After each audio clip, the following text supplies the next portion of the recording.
என் பேர் பிகே கணேஷ் ரெட்டி, தமிழக விவசாயிகள் பாதுகாப்பு சங்கம் கிருஷ்ணகிரி மேற்கு மாவட்ட செயலாளர் மற்றும் மாநில தொண்டர் அணி ஒருங்கிணைப்பாளர்.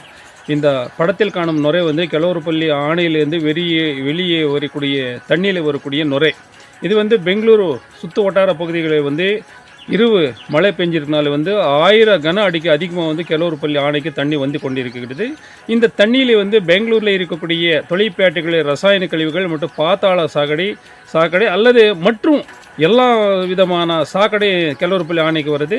இந்த ஆணைக்கு இருக்கக்கூடிய ரசாயனங்கள் தான் வெளியில் வரக்கூடிய இந்த தண்ணியில் இந்த நுரை மாதிரி வரும். இந்த நுரை இந்த பகுதியில் இருக்கக்கூடிய மக்களுக்கு அச்சுறுத்தலாக இருக்குது. ஏனென்றால் இந்த தண்ணி கிழவரப்பள்ளி ஆணையிலேருந்து பாசனத்துக்கு சென்றாலும் அந்த மண்ணு கெட்டு போயிடுது. மற்றும் இந்த தண்ணி மாடு ஆடு குடித்தா அந்த தீனி சாப்பிட்டா அந்த பில்லு சாப்பிட்டா அந்த தண்ணியில் வரக்கூடியது. இதிலே பல நோய்கள் அதில் கறந்து பால் மக்களுக்கு கொடுத்தாலும் மக்களுக்கு நோய் வரும். இது மற்றும் என்னன்னா இந்த மக்களுக்கு சர்ம வியாதிகள் அதிகமாக இருக்கிறது.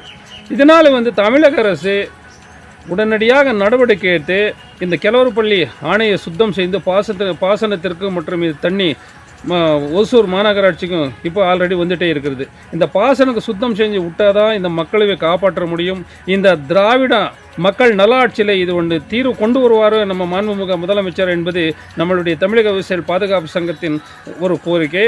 அதில் நம்பிக்கையும் நமக்கு இருக்குது. மற்றும் என்ன ஆகுதுன்னா இந்த தண்ணி அதிகமாக இந்த நுரை இந்த ரோடு வரையும் உட்காருது. இந்த பகுதியில் இருக்கக்கூடிய அந்த பக்கம் போகிறவங்கெல்லாம் இந்த பிரிட்ஜ் மேலே கொஞ்சம் அவங்களுக்கு அச்சுறுத்தலுக்கு அந்த நுரை ரோடு மேலே உட்காருது. அப்போ 20 கிலோமீட்டர் சுற்றிட்டு வரணும். இப்படி இருக்கும்போது எத்தனை